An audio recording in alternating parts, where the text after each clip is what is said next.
ठीक है।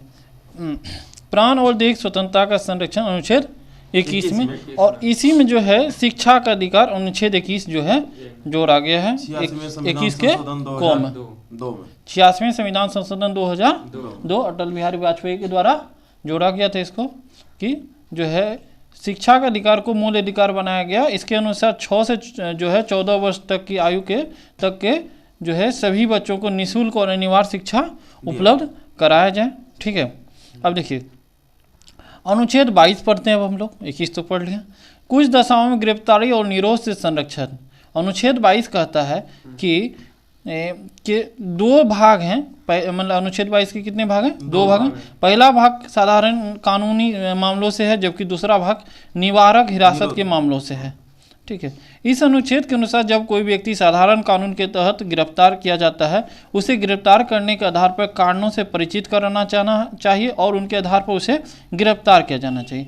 यानी किसी व्यक्ति को अगर पुलिस गिरफ्तार कर रहा है तो उसको वो कारण बताएगा कि आपको क्यों हम गिरफ्तार कर रहे हैं, और उस व्यक्ति का मौलिक अधिकार है कि वो पुलिस से पूछे कि आप हमको क्यों गिरफ्तार कर रहे हैं, और पुलिस का भी बताने का कानूनी अधिकार है। साथ ही दूसरा, उसे अपने रुचि के किसी व्यवसाय से परामर्श करने और प्रतीक्षा कराने के अधिकार से वंचित नहीं रखा जाए।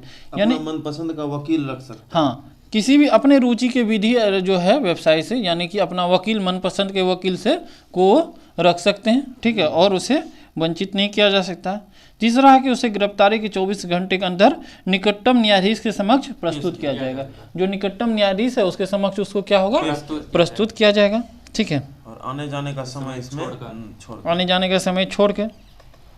अब देखिए ये क का हो गया, अब ब का पढ़ते हैं, ख का पढ़ते हैं। अनुच्छेद 22 का दूसरा भाग निवारक निरोध से संबंधित प्रावधानों का उल्लेख करता है। निवारक निरोध जिसमें आता है टाडा, ठीक है, पोटा, ये सब जो आता है। ठीक है, इसके बारे में, और जो एग्जाम के दृष्टिकोण से महत्वपूर्ण नहीं है तो हम लोग इसको छोड़ के चलेंगे, आगे बढ़ते हैं।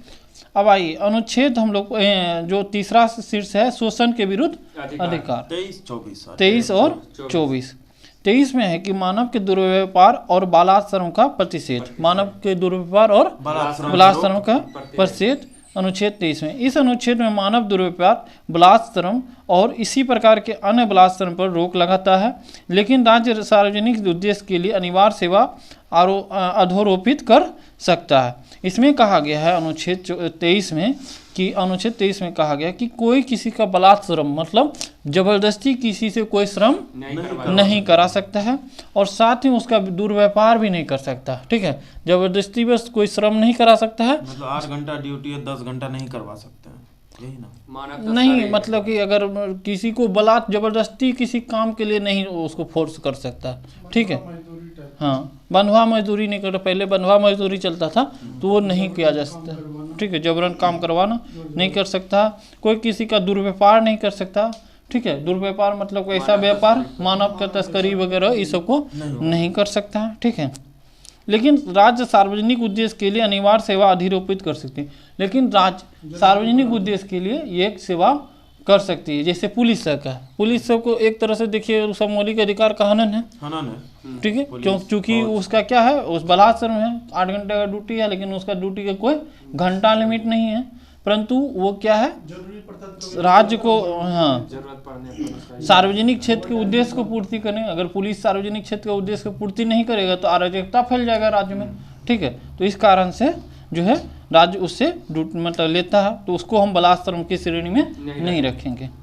दूसरा है अनुच्छेद 24, कारखानों आदि में बालकों के नियोजन को प्रतिषेध, जो कि एग्जाम में पूछा हुआ था, दरोगा में पूछा हुआ कि 14 वर्ष से कम आयु के बालकों को किसी कारखाने, खान अथवा अन्य संकटमय नियोजन में नहीं लगाया जा सकता है।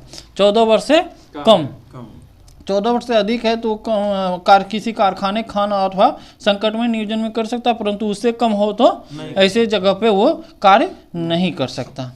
एस.सी. मेहता बनाम तमिलनाडु 1996 में उच्चतम न्यायालय ने यह आदेश दिया कि शिवकाशी में माचिस उद्योग में किसी बालक का नियोजन नहीं किया जाएगा। ठीक है, जो है एस.सी. मेहता बनाम तमिलनाडु राज्य ने 1996 में जो है ये मतलब कि थी दिया, मतलब कि अपना जो है हाँ आदेश दिया कि जो है शिवकाशी जो में माचिस उद्योग के मामले में किसी बालक को नियोजित नहीं किया जाएगा। और वहीं से ये बात निकला है कि 14 वर्ष से कम आयु के बालकों को किसी कारखाने, खान अथवा संकट में नियोजन में शामिल नहीं किया जा सकता, नहीं लगाया जा सकता। अनुच्छेद अब हम लोग पढ़ेंगे। अब चौथा जो थी है शीर्ष है, उसके तहत धर्म की स्वतंत्रता, धर्म का स्वतंत्रता और अधिकार, राइट टू फ्रीडम और रिलीजियन। ठीक है, तो ये अनुच्छेद कहाँ से कहाँ तक? 25 से 28। संविधान के उद्देशिका में कहा गया है कि हमारा गणराज्य अन्य बातों के साथ साथ पंथ निरपेक्ष है। पंथ निरपेक्ष मतलब क्या होता है? राज्य का अपना कोई धर्म नहीं, राज्य का कोई अपना धर्म नहीं होगा, लेकिन सभी धर्मों को समान मान्यता देगा। राज्य का कोई धर्म अपना नहीं होगा, लेकिन सभी धर्मों को समान मान्यता। इसका ये कतई मतलब नहीं है कि भारत का कोई धर्म नहीं है, समान संरक्षण। ठीक है, भारत का जितने भी धर्म मानने वाले हैं सभी धर्मों को मानता है, भारत सभी धर्मों को मानता है। ठीक है, इसका ये मतलब है कि पंथ निरपेक्ष मतलब भारत सभी धर्मों को मानता है, समान रूप से मानता है। ठीक है, 42वें संविधान संशोधन उद्देशिका में पंथ निरपेक्ष शब्द को जोड़ा गया है। 42वां संविधान संशोधन जो हुआ था उसमें क्या जोड़ा गया था? पंथ निरपेक्ष, अखंडता और समाजवाद, तीन शब्द को जोड़ा गया था। और पंथ निरपेक्ष से पहले क्या था? धर्म निरपेक्ष। पहले क्या था? धर्म निरपेक्ष, लेकिन अब क्या जोड़ा गया? पंथ निरपेक्ष। इसका अर्थ है कि राज्य अपना कोई धर्म नहीं है, सभी धर्मों का समान आदर तथा संरक्षण प्राप्त है।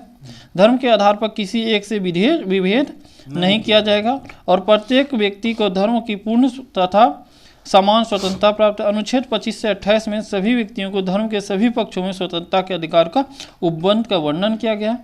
अब देखिए अनुच्छेद 25 के बारे में हम लोग पढ़ते हैं। अनुच्छेद 25 के तहत अंतःकरण की ओर धर्म के अबाध रूप से मानने, आचरण और प्रचार करने की स्वतंत्रता।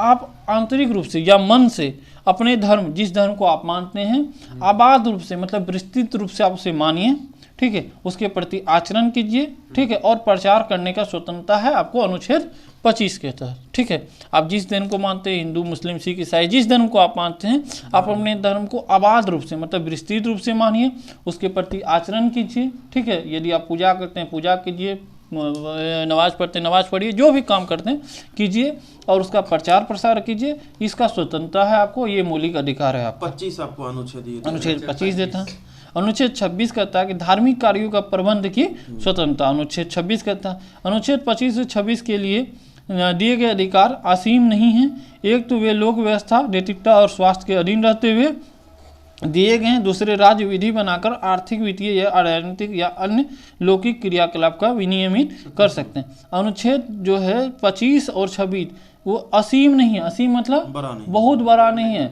अगर राज्य चाहे तो उसमें कटौती कर सकता है, ये इसमें दिया हुआ। एक तो वे लोक व्यवस्था और नैतिकता के स्वास्थ्य के अधीन रहते हुए, लोक व्यवस्था का कहीं हनन न हो, नैतिकता का हनन न हो, स्वास्थ्य व्यवस्था का हनन न हो, इसको राज्य अगर चाहेगी तो वो देख सकती है इस चीज़ को। ठीक है, आइए अनुच्छेद 27 पढ़ते हैं कि किसी विशेष धर्म की अभिव्यक्ति के लिए करों के संदाय के बारे में स्वतंत्रता। अगर कोई मतलब विशेष धर्म का प्रचार प्रसार हो रहा है तो वहाँ पे टैक्स नहीं, धार्मिक कार्य पे टैक्स नहीं लगेगा।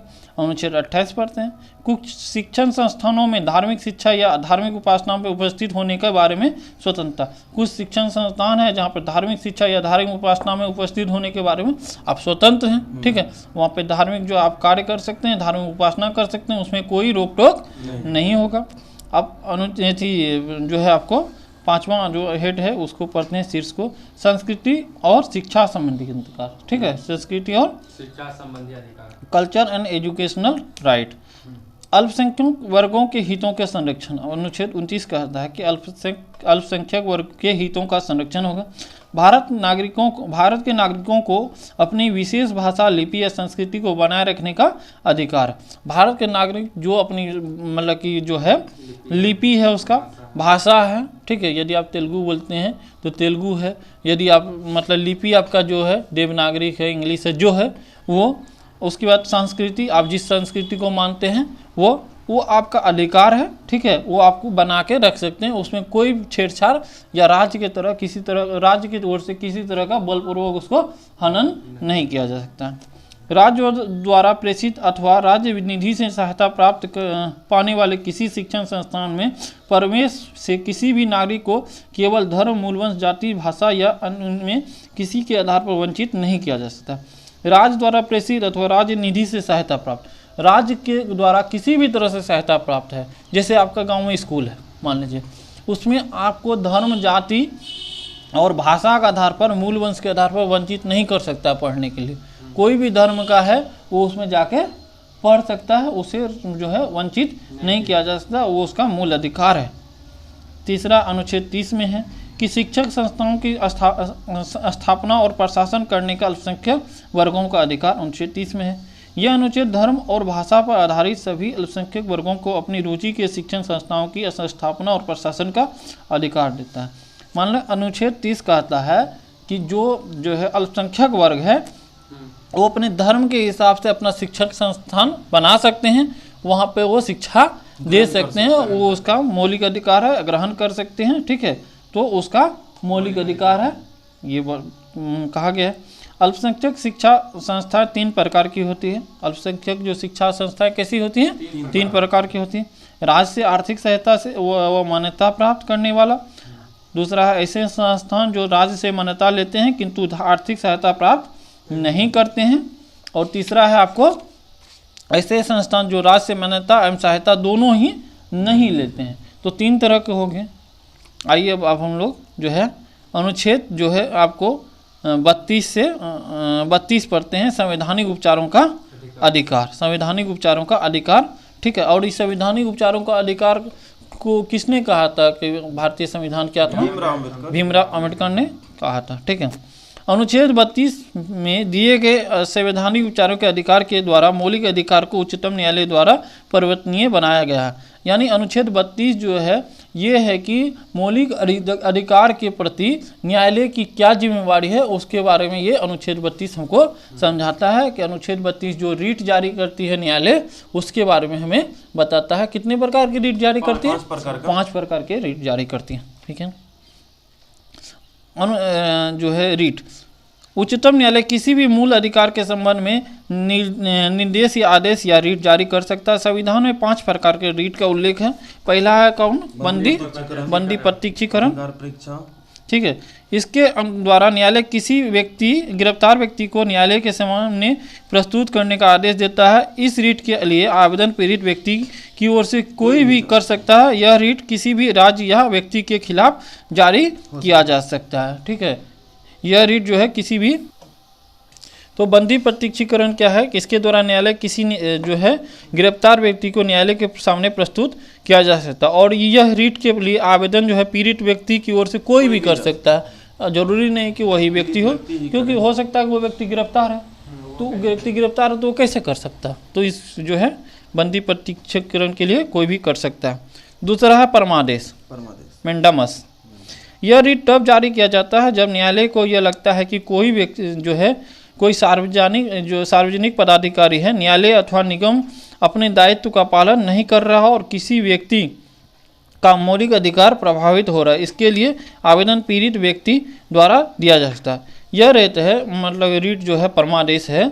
यह रीट कब जारी होता है कि कोई सार्वजनिक पदाधिकारी, न्यायालय अथवा निगम जो है वो काम को सही से नहीं कर रहा है और साथ ही वो जो है संस्था या व्यक्ति किसी दूसरे का मौलिक अधिकार का हनन कर रहा है, तो न्यायालय यह रीट जारी कर सकता है। कौन सा रीट? परमादेश, ठीक है, मेंडामस। तीसरा है प्रतिषेध, ठीक, प्रोहिबिटेशन। क्या है? प्रोहिबिटेशन। इससे उच्च न्यायालय द्वारा किसी अधीनस्थ न्यायालयों को या अधिकारियों को अपने न्याय क्षेत्र से उच्च न्यायिक कार्यों को करने से रोकने के लिए जारी किया जाता है। मतलब ये न्यायालय और न्यायालय ही न्यायालय के प्रति जारी करता है।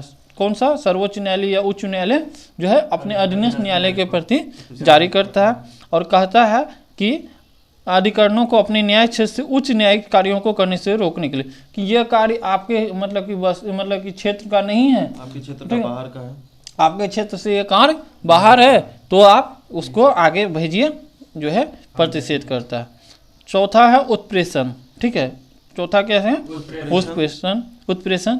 ये एक निवारक एवं सहायक रीट है जो उच्चतम या उच्च न्यायालय द्वारा अधीनस्थ न्यायालय के अधिकारों के विरुद्ध जारी किया जाता है जो अपने क्षेत्राधिकार का उल्लंघन करते हैं। ठीक है, उत्प्रेषण कर मतलब हो गया कि ये जो है भी है एक न्यायालय और न्यायालय के विरुद्ध ही है। ठीक है, उच्चतम या उच्च न्यायालय जो है अपने अधीनस्थ न्यायालय को भेजते हैं, देते हैं कि जो कोई काम अटका हुआ है, ठीक है, मान लीजिए कि लंबे समय से अटका हुआ, तो उनको न्यायालय बोलेंगे कि आप इसको क्लियर कीजिए अन्यथा आगे भेजिए। ठीक है, हम देखेंगे। ठीक है, तो ये बात है। और पांचवा अधिकार परीक्षा क्यू वारंटो। ठीक है, क्यू वारंटो जो है इसे न्यायालय द्वारा किसी व्यक्ति द्वारा सार्वजनिक कार्यालय का अवैध अनाधिकार ग्रहण करने का रोकने के लिए जारी किया जाता है। आजकल हम लोग देखे हैं कि मुखिया जो होता है क्या बनती है पत्नी और मुखिया बनता है कौन, पति। ठीक है, हर जगह ये चीज़ देखा गया। वास्तव में मुखिया कौन है, पत्नी है, लेकिन वो बनता कौन है, पति बनता है। तो उसी तरह का ये है अधिकार परीक्षा कि मतलब कि जो कोई ऐसा क्षेत्र जो सार्वजनिक क्षेत्र है जहाँ पे पद पे तो कोई दूसरा व्यक्ति है, लेकिन कि कार्य कोई दूसरा व्यक्ति कर रहा है, तो उसको उसके विरुद्ध ये है अधिकार परीक्षा। ये रीट जो है उन्हीं के विरुद्ध है कि जो उससे वो जवाब मांगेगा कि आप किस अधिकार से आप इस पद पे हैं और किस अधिकार से ये आप कार्य कर रहे हैं, न्यायालय उसके विरुद्ध जारी कर सकता है। ठीक है, तो इस प्रकार से हम लोग जो है आपके बीच मौलिक अधिकार के सभी जो है अनुच्छेद जो है और सभी जो शीर्ष को सामने लाने का प्रयास किए और अच्छे ढंग से समझाने का प्रयास किए। इसमें जो भी सुधार हो कृपया कर अपना आवश्यक जो है महत्वपूर्ण कमेंट में महत्वपूर्ण सुझाव जरूर दीजिएगा। धन्यवाद।